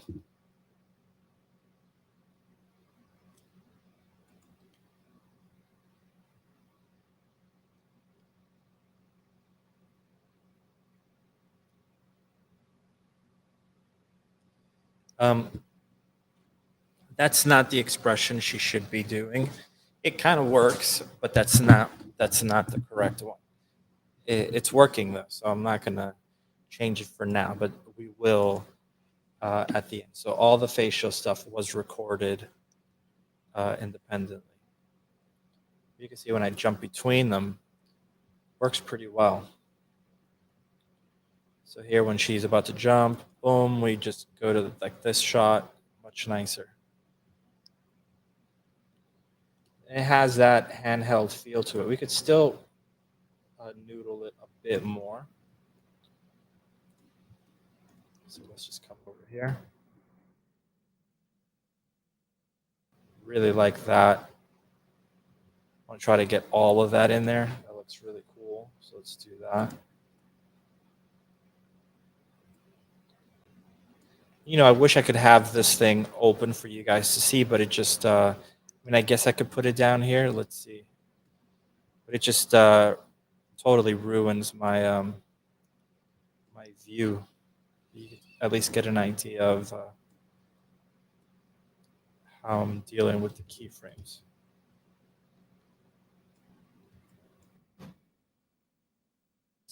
Here.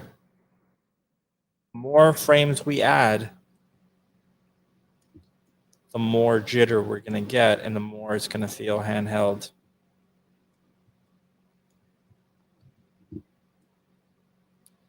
And I'm kind of, if you notice, I'm not really looking at what's happening before or after. I'm kind of just rotating it without like kind of scrolling just to see what I'm trying to get. Kind of doing that intentionally because I don't care what happened before. I'm kind of looking at like I'm the cameraman. I'm just trying to catch up to her and get the best shot possible. And I can't think about what just happened because I'm running. So let's come over here. Let's go to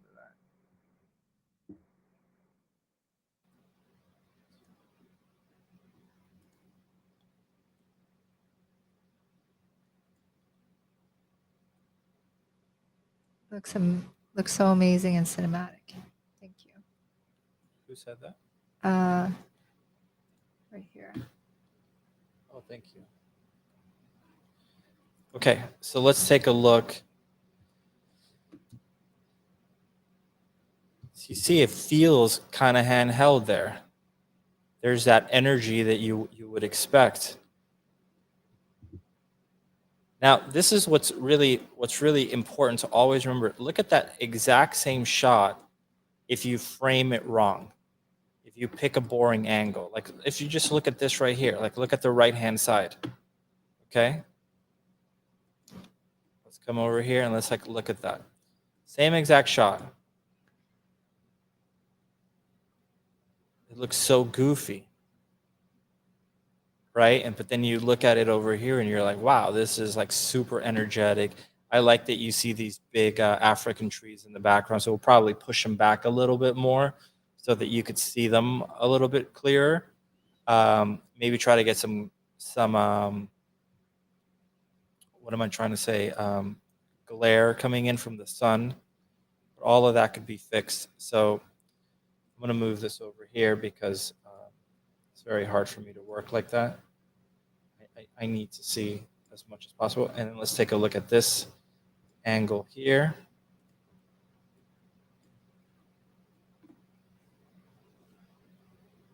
Okay, so very similar as it should be, because I want them to cut in between each other. And since it's the exact same shot, I could just cut between this angle here and then this angle here. Right there. And it's going to give me the action that I want. I won't jump from this to this ever, but I'll jump from this when she looks over to what she's seeing, and then cut back to this one, so it's not cutting back to the exact same thing. Cut back to the other actress, and then be able to cut back to this. And this is just for this 100 frames. So you can see a nice sense of action that we're getting. So I'm going to save everything. And kind of like it. What do you think, Tran? I think it looks good. I think it looks cool. It's got a lot of potential. So now we need to get our jumping angle. Okay, so let's get that going. So the jump is right over here. All right, so what am I going to do? Come over here, create a camera. Let's find her. Someone out there that really knows Unreal is looking at me navigating this thing and thinking that I'm an idiot. Well, I feel the same. I think when people like look at it, like this person does not know how to navigate well. And it's like, yeah. Yeah. Most people use like the keyboard keys, like the same keys like you play, play your game on. But I don't play like so much video games on, especially on a PC.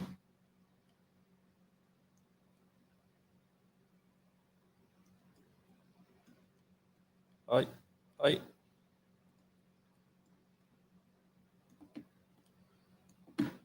Okay, these guys here, this ground piece. Well, let me find the angle first before I start yapping.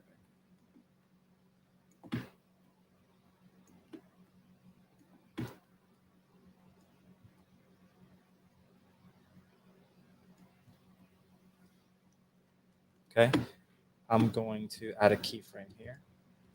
I'm going to select that ground piece. Let me actually show this. So I have that ground piece. Drag it into my sequencer. Track, actor hidden in game. Right there.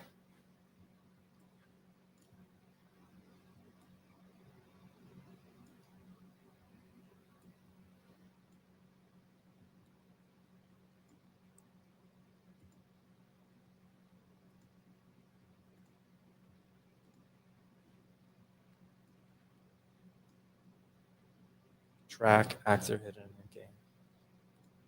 Okay. Now you can see there's still one more piece here somewhere.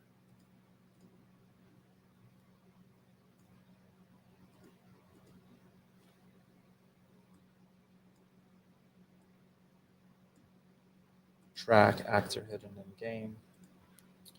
Okay, cool. So that's, I'm only going to use it for this here. So let's get that. So what are we going to do? We'll do a current aperture of 1. I'm going to push focal length to 15. Maybe something like that.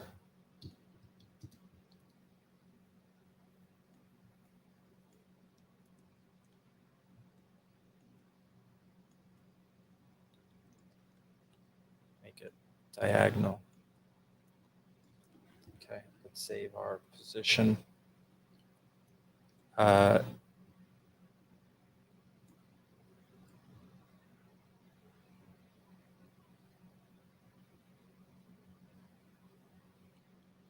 Okay. So let's find that camera. See what the camera's doing.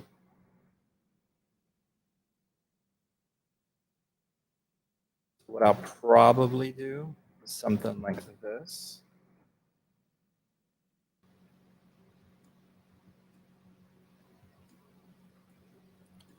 Keep her on the left side.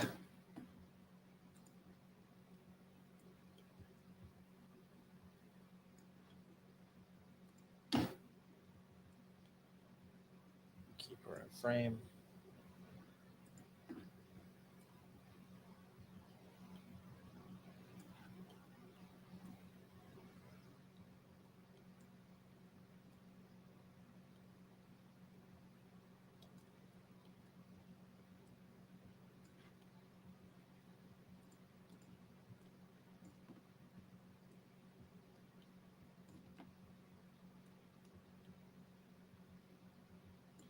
That's kind of interesting.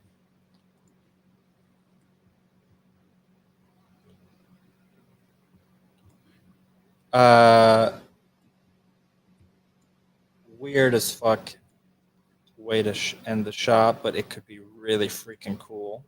It could be cool. I mean, you've been doing some very interesting editing.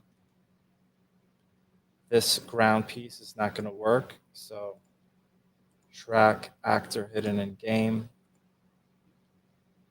Now the problem is we're seeing too much of the floor there. So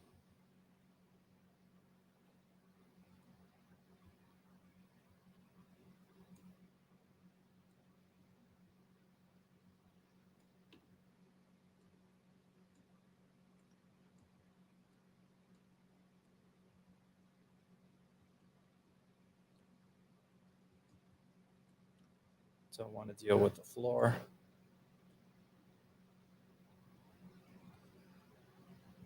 Let's try that.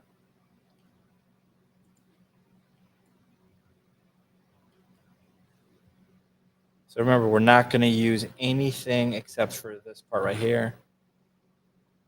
Boom. Look at that. That looks kick-ass. All of a sudden, this goofy jump looks really cool.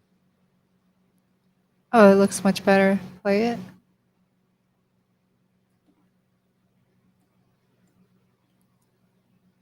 I still think maybe that the legs can be spread a little bit. I think that when the mocap is capturing it, it's not capturing the distance between the limbs because it's inertia based. Like I think Caitlin did kind of have like a more spread when she jumped.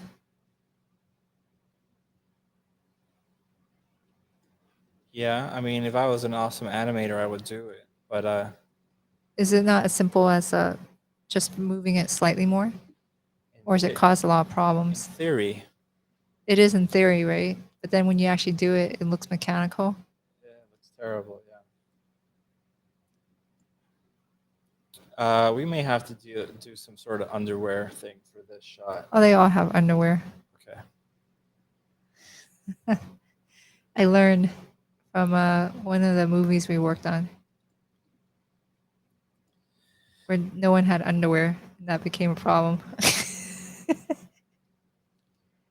So what I'm going to do here is something that I usually hate this, but since we're trying to go for this like 70s aesthetic, it'll work for this.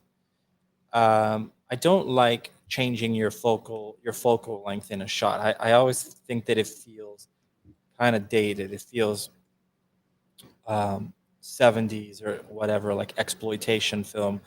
But that's exactly the aesthetic that we're trying to go for on this. So I'm going to totally embrace it. So I'm going to change the focal length here. I'm going to zoom in, which I hate zooming in on every other thing we do, but on this thing it might work.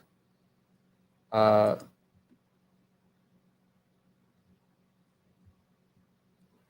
see. I see what I'm doing. And I may have to get rid of this.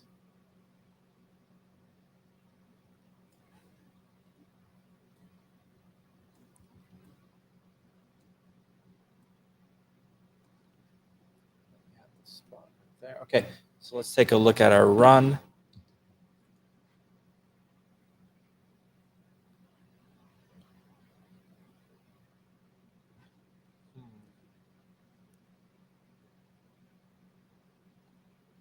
I like this part right here.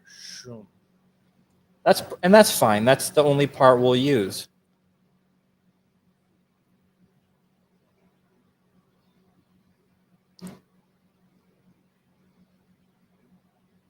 So these guys here obviously are problems. So let's just drag them into our sequencer. Same as we've done for everything else. Actor hidden in game. We hide them.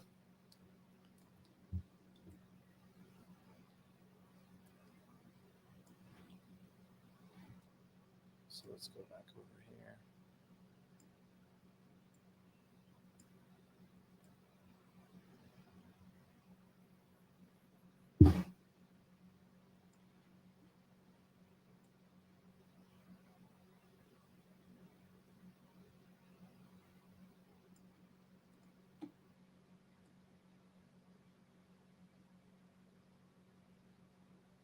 So very cool.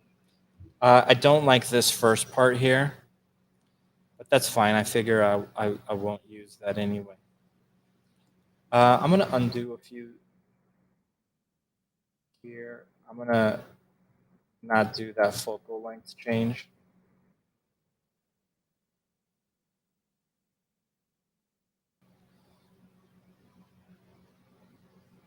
Yeah, I just kind of like that alone. That's fine. I So think that's a nice shot too. Like it looks like the sun is gonna. You might get like a glare. Yeah, I like glares.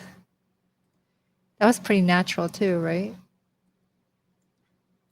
What was? Like getting that glare. Oh yeah, totally. Yeah, that looks good though. Well, that's what's awesome about Unreal is that you get those sort of accidents. Yeah, there's a lot of amazing things about Unreal. So let's just we have this much more worked out, the shaders, like importing it with the proper shaders. But whenever we're doing these streams, we sometimes just fast forward through some stuff just because we're trying to survive. Let me just find materials here and just throw them on here real quick so we could kind of get a better idea of what this is going to look like.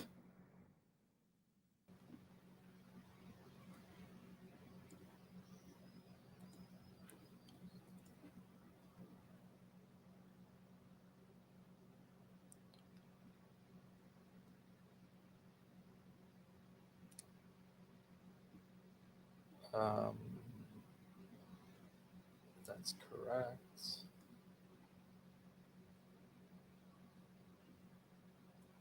That's correct. So just throwing the shaders on here.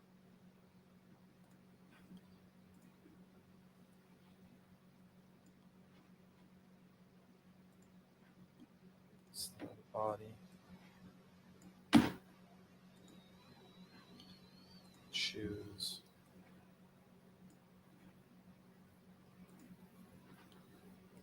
mouse.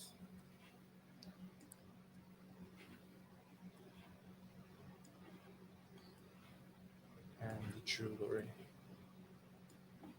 All right. So let's just take a look at this.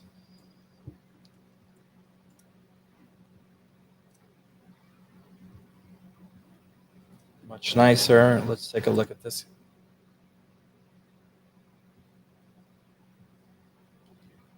Pretty nice. Can be.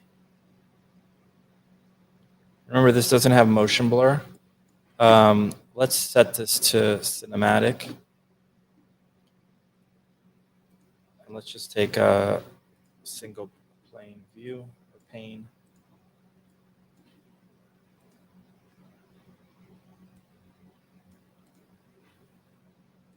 Oh, big difference with seeing the colors. Also, like without the cloth moving and the full motion blur, it doesn't look as fast. So once you render it and then all the cloth simulations in, it'll feel more she's running. You can see those trees that are put in the foreground are not just placed because they look pretty, which I do think they do look pretty. It's to give it depth. It's to give it speed, I mean. Yeah.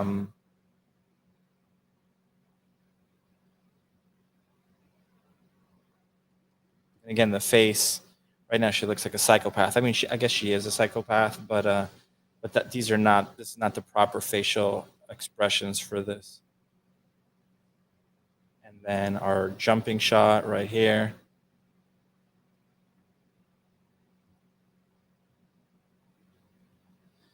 So yeah, there you go, guys. This is how I set up a shot. So now what do? I will render these three out, which I'm not going to do right now, and I'm going to assemble it inside of Premiere. And then once I know, oh, I'm only using this part here, what I'll end up doing is I'll create another level sequence, find a name for it, name this camera what that is, and then realize, oh, I'm only using from here to here. So set my in point and out point in here, and then just render those 30 frames. I don't need to render everything the whole time, but initially I will render everything and then just kind of put it together in Premiere. But yeah, you could see this jump that did not look very cool. Like, look at the difference an angle makes on a jump. Like when you look at this jump here, that's it. Not very exciting. Boom, right there, right? But then you pick the right angle for it, and all of a sudden it looks like a kick-ass jump. Yeah. Well, the other one barely registers as a jump, and this one feels like a much higher jump. Yeah. Remember, this is not set dressed yet. There's none of that stuff at this moment.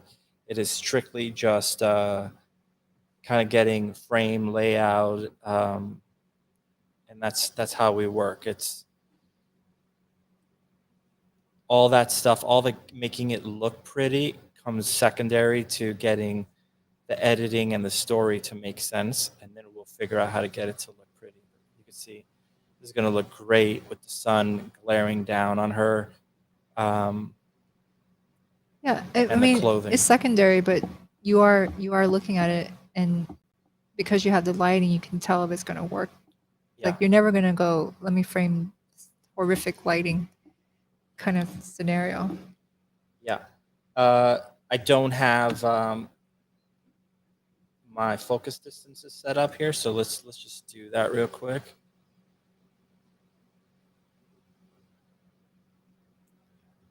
Oh, that makes such a big difference. Just having. So right there.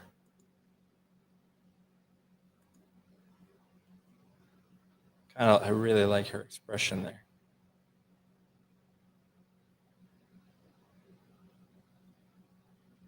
You know, Alla is supposed to be kind of a psycho. So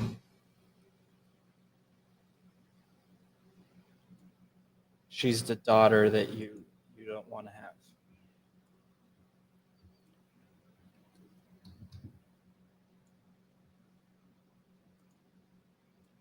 So let's get that. And again, the clothing is not simulated yet. Once that stuff's all simmed, it's going to look kick-ass. Let's get the focus in there.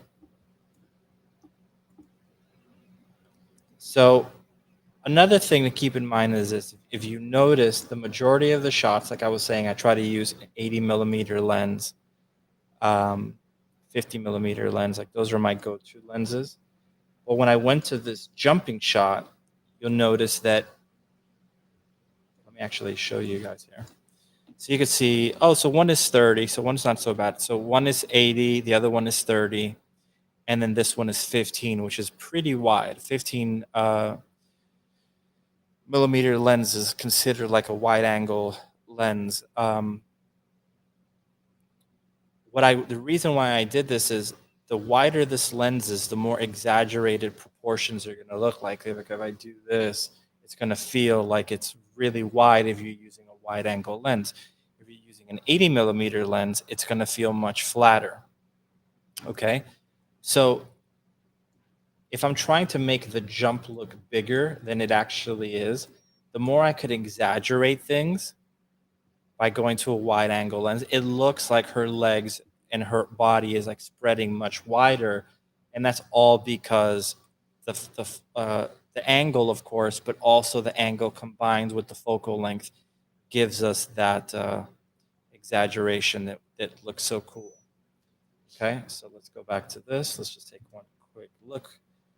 So cool, very handheld feeling. We're losing the focus on some of these, and I'm kind of fine with that to a certain degree. But actually what I've been doing lately for that kind of stuff is I rather just get it perfect in there. And then if I want to push the focus some more, like here you could see, I believe here. Okay, right here. In the beginning, things are out of focus. Right there. I'll just do that inside of Premiere with the camera blur. Just to give it extra depth of field, but I'd rather just do the initial depth of field inside of Unreal, and then that extra more art-directed one in here, particular when I want everything to go out of focus, like I'm losing focus. And why would you do that? If you look at older movies from the 60s and 70s, there's a lot of that where the camera operator just didn't get the shot and they didn't have the budget to reshoot that stuff. I think it looks nice though. Yeah. Yeah. Well, it's all part of the aesthetic we're trying to go with on this. Well, also in CG, you don't want everything clean, right? Yeah, but we're like really trying to not go. But I like it. I like it though. I think the stuff when you have stuff out of focus, like artistically, always looks pretty good. Yeah. So I like this shot a lot. I know this shot's gonna look really nice. The lighting already looks really pretty backlit like that. So I know that one's gonna work. This one's gonna work because of the trees, but the lighting might need to be fiddled with a little bit. And same with this one, but I'm really digging this. This is more set dressing maybe, because when the sun hits it, I mean, because you're not taking the beginning, right? You're going more towards like the leap. Yeah.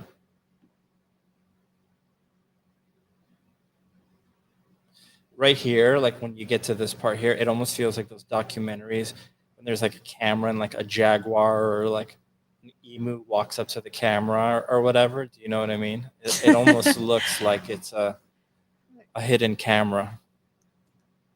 Yeah. You can see how I really like how that mocap looks right there.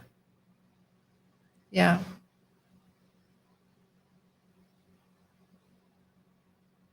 So anyway, let me see if there's any questions. So thank you guys. Rodrigo, thank you.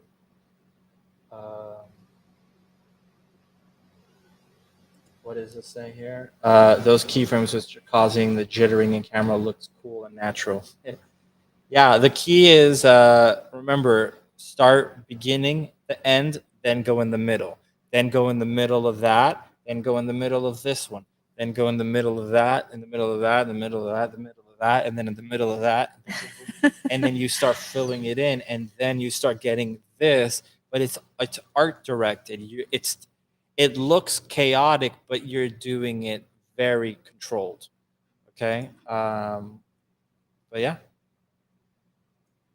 So if anybody has any questions, you could ask me now. If not, we're gonna wrap it up. Yeah, we'll be back next week. Next week will definitely be deep into chase. So That lighting looks pretty good.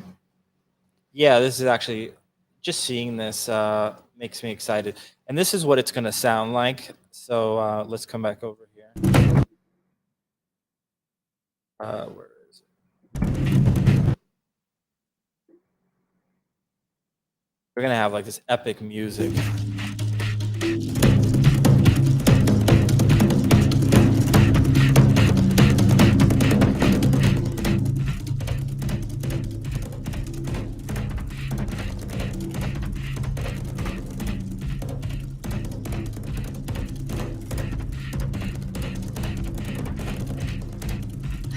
So Yeah, I think it's pretty cool. music makes all the difference. It does. Okay. So does motion blur. If you don't think music makes a difference, just invite one of your friends over to your house and play Marvin Gaye and see how uncomfortable they get. Makes all the difference in the world. Okay. So, all right. Thank you guys for tuning in, and we'll see you next week. Yes. Bye. Okay? Later. Let me find. If you want to follow our work, you could follow it here on Half Empty Studios on Instagram, half Miguel, half Tran. And that's it. Thank you guys. Thanks Gnomon. Thanks Unreal. And thanks everybody for tuning in. We appreciate it.